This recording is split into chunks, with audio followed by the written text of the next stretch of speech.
capable of such acts. They only have to go back to the mid-60s, Operation Northwoods, and this was conceived by the CIA, and it went all the way through the Joint Chiefs of Staff, and it was only shot down by, I believe it was McNamara, the Secretary of Defense.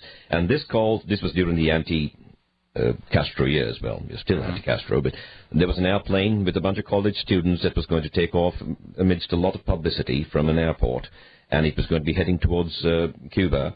And then, of course, right after takeoff, this airplane was going to be detoured and brought back to a secret military base from which another airplane would take off and under remote control. And a bogus radio message, an SOS, would be sent out, and the airplane would be shot out of the sky, and we would blame Cuba for it, so we could go and attack Cuba. I mean, this is Operation Northwoods. So these sorts of things are perfectly within the realm of plausibility, and these kinds of plans have been around for a long time. For anyone who doubts it, pick up a copy of the what's called PNAC, the Project for New American Century. PNAC. Mm-hmm. Yeah, PNAC, and see what our plans were. They all call for a new Pearl Harbor because we have huge geopolitical ambitions and designs all over the world, and the American people as a nation are not a violent, warmongering lot. And PNAC tells you quite overtly that unless there's a second Pearl Harbor, we will never be able to muster up enough support for another war. Look at the Second World War. Until Pearl Harbor, 14% of Americans even wanted to go to war. The day after Pearl Harbor, 1 million American men signed up. And this is what even people like Zbigniew Brzezinski, they kept talking about a second Pearl Harbor. If we are going to dominate the world, we need a second hit. And next day, guess what happened after 9/11? Yeah, and we always have to ask the question, who benefits? And, that's the $10,000 question. That is the question that is asked every single time. People say, if the plane didn't hit the Pentagon, or if the planes that took off from the airports didn't hit the towers, then where did they go? Where about those people? Where are they? You have to answer that question. No, we are asking that question. The bottom line here is that people are stuck in the cage if they keep asking that question because we don't have the answer to that. It's very simple. Let's say that you're in Dallas, Texas, and you're going to put your wife, your girlfriend, your brother, your sister, whatever, you're going to put somebody on a Greyhound bus from Dallas to Houston, about a 5-hour drive. So you take them to the Greyhound bus terminal, you buy a Greyhound bus ticket, you put them on a Greyhound bus, you wave goodbye from the Greyhound bus window as it leaves the Greyhound bus terminal and goes on its Greyhound bus merry way down to Houston. A few hours later, we interrupted this broadcast to bring you a special news bulletin. A Greyhound bus bound from Dallas to Houston went out of control and slammed into City Hall, exploded, and all were killed. Well, a couple weeks later, somebody who was sightseeing in Houston comes up with a videotape of the accident. And when you review the videotape, you see the bus, but this bus says Trailways on the side. If your loved one was on that Greyhound bus, don't you think you'd want a new investigation? That's where we're at. We'll be back in 3.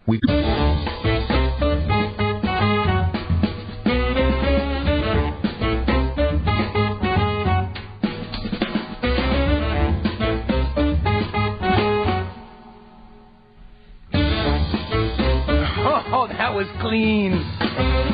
All right, welcome back, ladies and gentlemen, to the final segment of today's Monday morning edition of the Power Hour. This is Dave Von Kleist, Joyce Riley, and again, we thank all the new stations coming on board down in Florida, and we hope we're going to make this an interesting ride for you, and we thank you for joining us. We're talking today, and we have been talking today, with Nila Sagadevan. He is an airline pilot of 30 years, a degree in aeronautics, and he, along with so many airline pilots that we've spoken with, military personnel, both active duty and retired. As a matter of fact, this Wednesday, retired two-star Air Force General Bert Stubblebine will be joining us. Folks, they are very upset because when they see the video and photographic evidence that's been, shall we say, sheltered or censored by the mainstream media and the government, when they see this, they realize that we've been lied to again. The 9/11 in plain sight has made a big, big splash, and I'm so pleased to have had a part of it. And before we get to our final call, Mark in Georgia, Nila, you're a writer, and I'm sorry we didn't get to this earlier, and then, of course, this is not the focus of the topic today, but you've got a book out entitled War Paint of the Gods. Tell us just real quickly about what this is. It's a book about universal spirituality, actually, and the absurdity of warfare in the name of God. It's it laughs at the whole thing as the quintessential oxymoron. I think it is absurd because every religion on earth seems to be fighting in the name of their God. And I ask the question, how many gods are there? Yeah. So that's basically what it's about. Yeah, but it seems to me that most organized religions all preach peace and tolerance and brotherhood, and yet they go around killing each other. Exactly. You know? I end up by asking the question, what is God's religion? When you think along those terms, I mean, you begin to realize how absurd this whole thing is. It really is. And, you know, on the new album that I just put out, I got a song on there that's got a lot of people upset. It's called "Who Would Jesus Bomb?" There you go. You know, I mean, exactly. This is one of those no-brainer questions that we should be asking, and yet we have a president who claims to be a good Christian and reads his Bible every day. Wait a second. It doesn't make any sense to me, and yet he's killing, you know, innocent men, women, and children over there, and killing our own military because they're all being exposed to depleted uranium. That's a whole can of worms. And as a matter of fact, the next caller knows exactly what we're talking about. Mark in Georgia. Hey, how you doing there, Mark? You're on the air. You're the last caller. Hey, guys. I'm Teenage Mutant Ninja Gulf War Turtle. I got to say that you guys are really right on, and I'm so glad you're talking about this.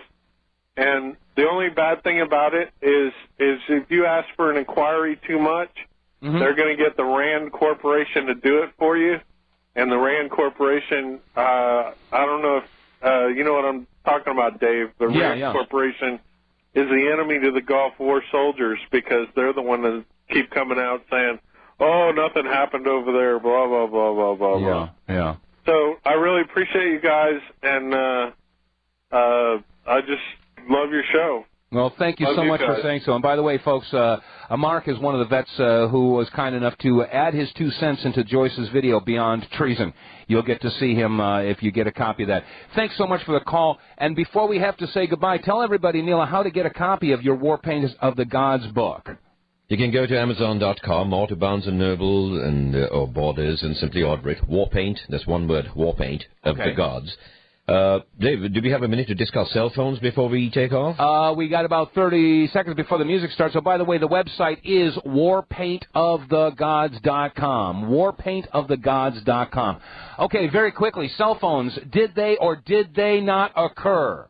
You know, when you simply can't make a cell phone call. I ask you to try it out the next time, regardless of what the stewardesses might say. Over 10,000 feet, you're simply too high and traveling too fast for these to get a handshake between 2 cell sites.